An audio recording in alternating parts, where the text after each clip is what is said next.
नमस्कार, समाचारों में आप सभी का स्वागत है। मैं हूं जया सिन्हा। शुरुआत करेंगे इस वक्त की अहम खबरों के साथ। पहलगाम आतंकी घटना के घायलों से मिले गृह मंत्री अमित शाह। गृह मंत्री का कड़ा संदेश, कायराना हमले के दोषियों को नहीं बख्शेगी सरकार, आतंकवाद के आगे नहीं झुकेगा भारत।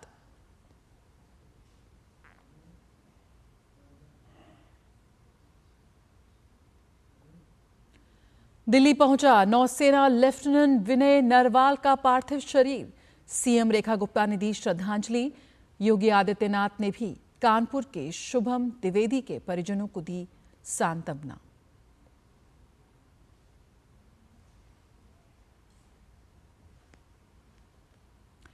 पहलगाम आतंकी हमले के दहशतगर्दों के चेहरे आए सामने।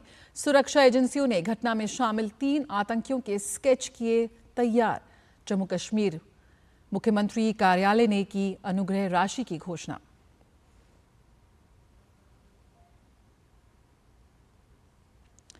सऊदी अरब से लौटते ही पीएम मोदी ने एयरपोर्ट पर ही एनएसए विदेश मंत्री और विदेश सचिव के साथ की बैठक।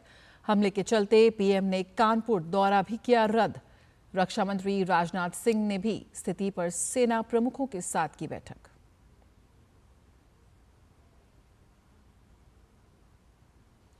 सुप्रीम कोर्ट ने पहलगाम आतंकी हमले में जान गंवाने वाले पर्यटकों को दी श्रद्धांजलि। 2 मिनट का रखा मौन। हमले के विरोध में जम्मू कश्मीर बंद। देश भर में आतंकी हमले के खिलाफ हो रहे हैं विरोध प्रदर्शन।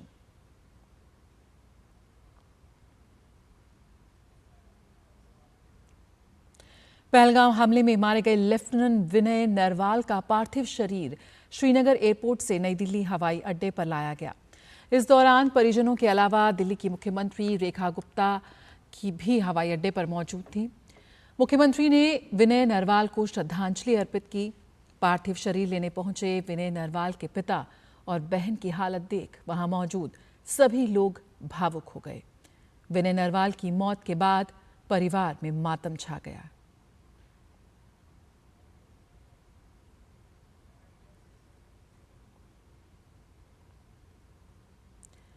नई दिल्ली हवाई अड्डे पहुंचा लेफ्टिनेंट विनय नरवाल का पार्थिव शरीर, जहां मौजूद सभी ने नम आंखों के साथ उन्हें दी अंतिम विदाई।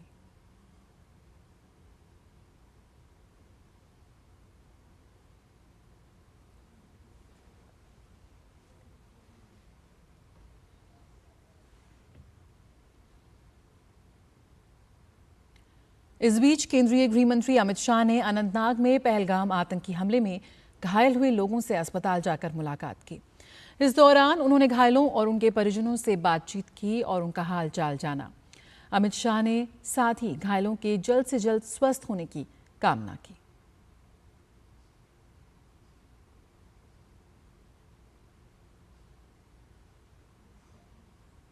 आतंकी हमले में घायल लोगों से मुलाकात की गृह मंत्री ने।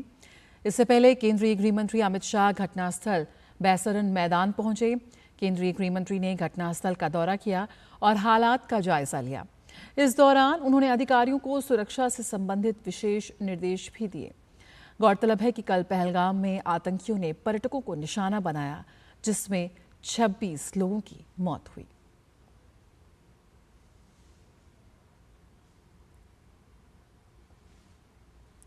अमित शाह ने भारी मन से पहलगाम आतंकी हमले में मारे गए लोगों को श्रद्धांजलि अर्पित की।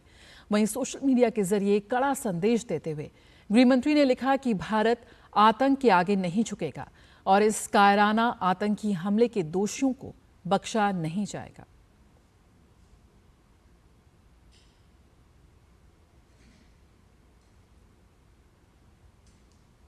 इससे पहले गृहमंत्री अमित शाह ने पहलगाम में पीड़ित परिवारों से भी मुलाकात की और बातचीत भी की। गृहमंत्री अमित शाह ने श्रीनगर में इस आतंकी हमले में जान गंवाने वाले लोगों को श्रद्धांजलि दी। अमित शाह ने श्रीनगर में पुलिस कंट्रोल रूम पहुंचकर वहां रखे गए मृतकों के पार्थिव शरीर पर पुष्पांजलि अर्पित की। गृहमंत्री ने कल श्रीनगर में पहलगाम में पर्यटकों पर कायराना आतंकी हमले के बाद श्रीनगर में वरिष्ठ अधिकारियों के साथ उच्च स्तरीय समीक्षा बैठक की।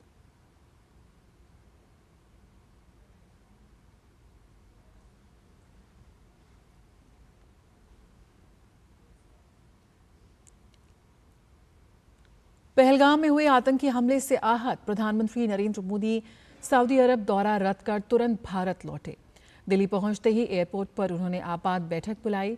इस अति महत्वपूर्ण बैठक में राष्ट्रीय सुरक्षा सलाहकार अजीत डोभाल, विदेश मंत्री एस जयशंकर और विदेश सचिव विक्रम मिस्री मौजूद थे। प्रधानमंत्री की विदेश यात्रा से वापसी के तुरंत बाद इस उच्च स्तरीय बैठक में हमले की गंभीरता, अंतर्राष्ट्रीय प्रतिक्रिया और सुरक्षा रणनीतियों पर मंथन किया गया। इसके बाद वे हाई लेवल मीटिंग करेंगे। इससे पहले पीएम मोदी ने कहा था कि इस जघन्य कृत्य के आरोपियों को बख्शा नहीं जाएगा। प्रधानमंत्री नरेंद्र मोदी ने मृतकों के परिजनों के प्रति संवेदना व्यक्त की और घायलों के जल्द स्वस्थ होने की कामना की थी।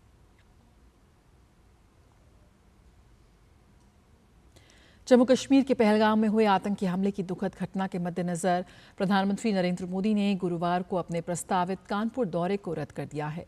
गौरतलब है कि आतंकियों के कायराना हमले में कानपुर के वीर सपूत शुभम ने अपनी जान गंवाई है, जिसके सम्मान में कानपुर में सभी औपचारिक सार्वजनिक कार्यक्रम स्थगित कर दिए गए हैं। दौरे के दौरान प्रधानमंत्री को 20,631 करोड़ रुपए से अधिक की महत्वाकांक्षी विकास परियोजनाओं का उद्घाटन व शिलान्यास करना था। इसी दिन प्रधानमंत्री को बिहार की मधुबनी में राष्ट्रीय पंचायती राज दिवस के अवसर पर एक महत्वपूर्ण कार्यक्रम में भाग लेना था। पहलगाम हमले के मद्देनजर अब ये कार्यक्रम वीडियो कॉन्फ्रेंस के माध्यम से आयोजित होगा, जिसमें प्रधानमंत्री पंचायत प्रतिनिधियों से वर्चुअल रूप से जुड़ेंगे।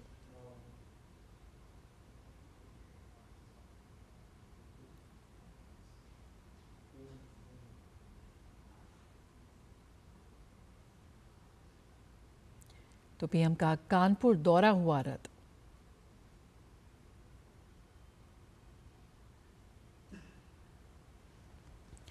पहलगाम में हुए आतंकी हमले में कानपुर के शुभम द्विवेदी की मौत पर उत्तर प्रदेश के सीएम योगी आदित्यनाथ ने उनके पिता से फोन पर बातचीत की और अपनी संवेदनाएं व्यक्त की। सीएम योगी ने सोशल मीडिया प्लेटफॉर्म एक्स पर जानकारी साझा करते हुए लिखा कि जम्मू कश्मीर के पहलगाम में कायरतापूर्ण आतंकी हमले में जनपद कानपुर के शुभम द्विवेदी का निधन अत्यंत दुखद है। आज दूरभाष पर उनके पिता संजय द्विवेदी जी से बात कर अपनी संवेदनाएं व्यक्त की। दुख की इस घड़ी में उत्तर प्रदेश सरकार पूरी प्रतिबद्धता से परिवार के साथ खड़ी है। प्रदेश के संबंधित अधिकारियों को पार्थिव शरीर को ससम्मान कानपुर पहुंचाने हेतु निर्देशित किया गया है। प्रभु श्री राम से प्रार्थना है कि दिवंगत आत्मा को अपने श्री चरणों में स्थान व शोकाकुल परिजनों को ये अथाह दुख सहने की शक्ति दे। जम्मू कश्मीर के पहलगाम में मंगलवार को हुए आतंकी हमले में लगभग 26 निर्दोष लोगों की जान चली गई। सूत्रों के हवाले से सुरक्षा एजेंसियों ने घटना में शामिल 3 आतंकियों के स्केच तैयार किए गए हैं। इन 3 आतंकियों के स्केच आप देख सकते हैं।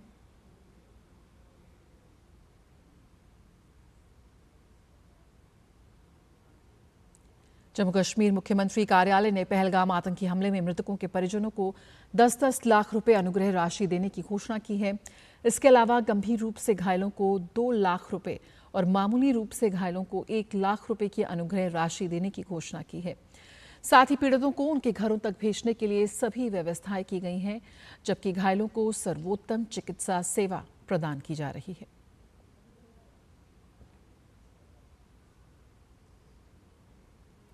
श्रीनगर के लाल चौक में व्यापारियों ने पहलगाम हमले के खिलाफ विरोध प्रदर्शन किया। लोगों में घटना को लेकर काफी आक्रोश है। प्रदर्शनकारियों से बात की हमारे संवाददाता अश्विनी मिश्र ने।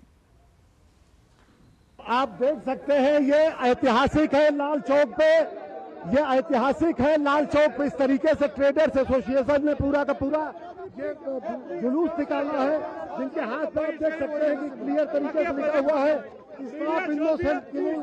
ये यहाँ का लाल चौक का पूरा मार्केट एसोसिएशन है। आपसे जानना चाहेंगे इनोसेंट किलिंग किए गए हैं, हुई है किस तरीके से, पहली बार है किस तरीके से लाल चौक पे दहशतगर्दों के खिलाफ कोई बंदूक के नोक पे निकल रहा है। आज कश्मीरी पब्लिक, आज कश्मीरी आवाम खुद अपनी जान निछावर करना चाहते हैं। हम पुरअमन एहतजाज कर रहे हैं। हमारे टूरिस्टों का, हमारे मेहमानों का जो कत्लेआम हो रहा है, ये नाकाबिल बर्दाश्त है। ये कश्मीरियत के खिलाफ है।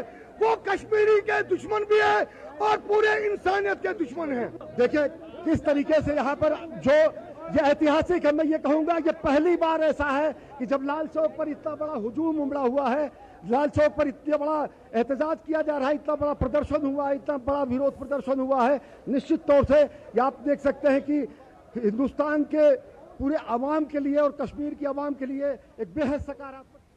और इस वक्त राजनाथ सिंह कुछ कह रहे हैं, आइए सीधे देखते हैं। समेटता है, बल्कि आने वाले समय में इसकी भूमिका को और सशक्त करने के डिस्कोर्स को भी हमारे सामने रखता है। ऐसे कंटेम्प्रोरी और रेलेवेंट टॉपिक के सिलेक्शन के लिए भी मैं आप सबको बधाई देता हूं। साथियों, आज मैं खुद को गौरवान्वित महसूस कर रहा हूं कि मुझे ऐसे ऐतिहासिक व्यक्तित्व के बारे में अपनी बात रखने का अवसर आप सबने दिया है। यह हम सबका सौभाग्य है कि अर्जन सिंह जी जैसे विजनरी मिलिट्री लीडर्स इस देश में पैदा हुए। उनकी लीडरशिप, उनका विजन और देश के प्रति उनका समर्पण इनकरेबल रहा है। वो अपने दौर के एक विजनरी मिलिट्री लीडर तो थे ही, उनका विजन आज भी उतना ही रेलेवेंट है और आज वह भारतीय वायुसेना के लिए और हमारे युवाओं के लिए किसी इंस्पिरेशन से कम नहीं है। उनकी जीवनी अपने आप में इतनी मोटिवेटिंग है जो आने वाली कई पीढ़ियों तक हम सभी को इंस्पायर करती रहेगी। मैं देख रहा था कि केवल 19 साल की उम्र में ही उनका सिलेक्शन प्रतिष्ठित रॉयल एयरफोर्स कॉलेज के लिए हुआ था और वहां उनका प्रदर्शन इतना उत्कृष्ट था कि उन्होंने अपनी कक्षा में शीर्ष स्थान प्राप्त किया था। फिर उसके बाद जैसे ही सेकंड वर्ल्ड वॉर की शुरुआत हुई, उसमें उनके स्क्वाड्रन को इम्फाल भेजा गया था, जहां पर उन्होंने अराकान अभियान के दौरान असाधारण नेतृत्व का परिचय दिया। उसके बाद 15 अगस्त 1947 को आज़ादी के इस ऐतिहासिक अवसर पर अर्जन सिंह जी ने 12 टेम्पेस्ट विमानों के साथ एक भव्य फ्लाई पास्ट का भी नेतृत्व किया था। साथियों, लोगों के पास आर्म्ड फोर्सेज में आने के अलग अलग कारण हुआ करते हैं, लेकिन कुछ लोग ऐसे होते हैं जो बने ही आर्म्ड फोर्सेज के लिए होते हैं। अर्जन सिंह जी वैसे ही थे और इसका पता हमें इस बात से भी चलता है कि जब सेकंड वर्ल्ड वॉर की शुरुआत हुई तो उन्होंने खुद ही रिक्वेस्ट किया था कि मुझे मोर्चे पर भेजा जाए, मैं जंग में जाना चाहता हूं। वह समस्याओं से भागने वाले व्यक्ति नहीं थे, वह समस्याओं का डटकर सामना करते थे। शायद यही कारण है कि आज इतिहास में उनका एक विशिष्ट स्थान बना हुआ है। साथियों, इतिहास में ऐसे बहुत कम लोग होते हैं जो इतिहास का हिस्सा भी होते हैं और एयरफोर्स एसोसिएशन द्वारा एक मेमोरियल लेक्चर का आयोजन किया गया। Marshal of the Indian air force Arjan Singh और उन्हीं के बारे में बात करते हुए इस वक्त हम सुन रहे थे राजनाथ सिंह जी को। रुकेंगे एक छोटे से ब्रेक के लिए, जल्द हाजिर होते हैं।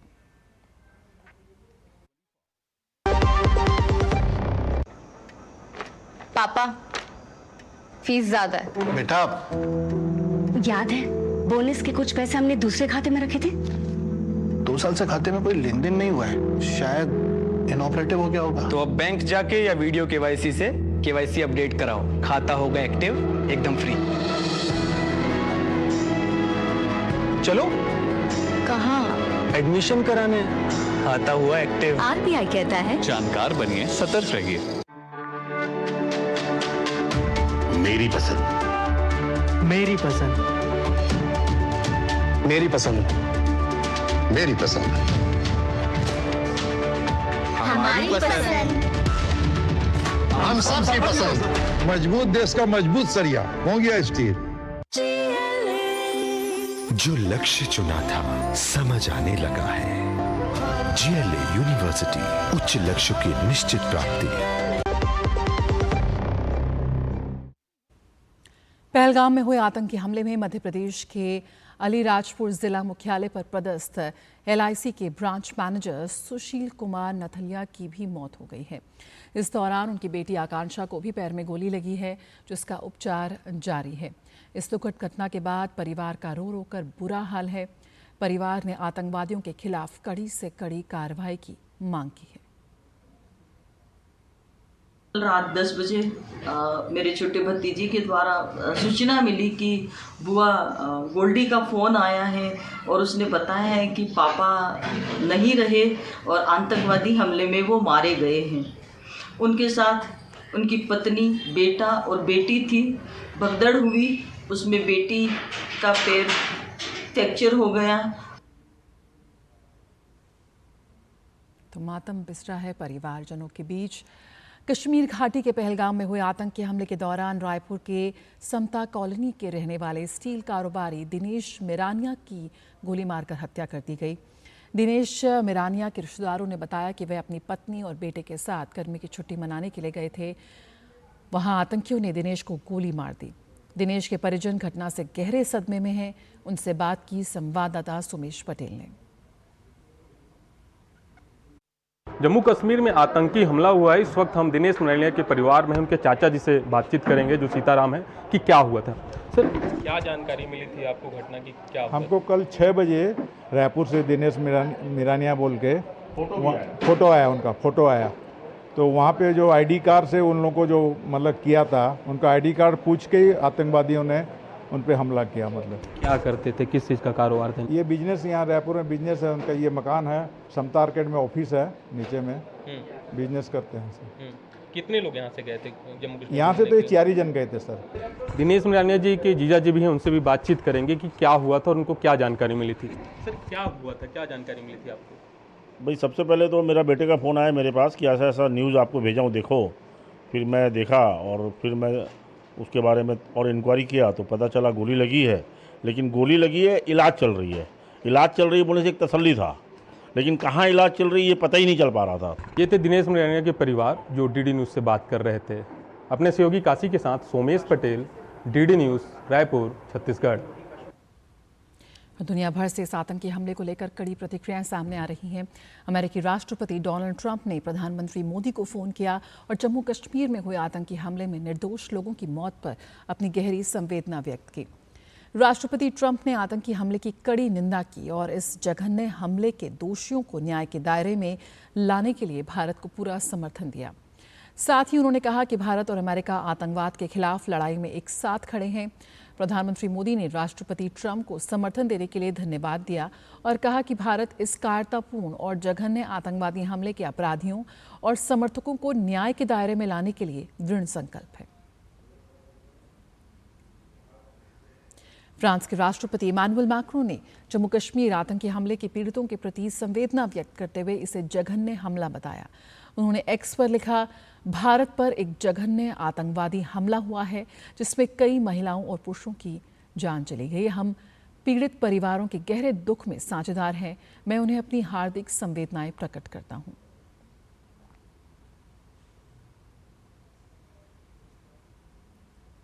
ऑस्ट्रेलिया के प्रधानमंत्री एंथनी अल्बानीज ने प्रधानमंत्री मोदी को फोन किया और जम्मू कश्मीर में हुए आतंकी हमले में निर्दोष लोगों की मौत पर अपनी गहरी संवेदना व्यक्त की। प्रधानमंत्री एंथनी अल्बानीज ने अपने सोशल मीडिया प्लेटफॉर्म एक्स पर पोस्ट करते हुए लिखा कि आज दोपहर मैंने अपने मित्र प्रधानमंत्री नरेंद्र मोदी से बात की और जम्मू कश्मीर में हुए आतंकवादी हमले पर ऑस्ट्रेलिया की ओर से अपनी संवेदनाएं व्यक्त की। निर्दोष नागरिकों की जान लेना कायरतापूर्ण हिंसा है जिसने पूरे विश्व को स्तब्ध कर दिया है। इसके लिए जिम्मेदार लोगों को जवाबदेह ठहराया जाना चाहिए।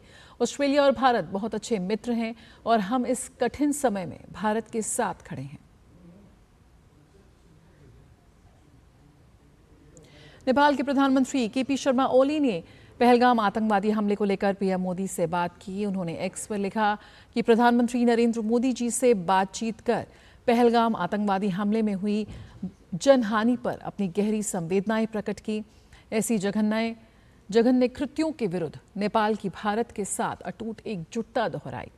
नेपाली नागरिक की मृत्यु पर उनकी संवेदनाओं के लिए आभार व्यक्त किया।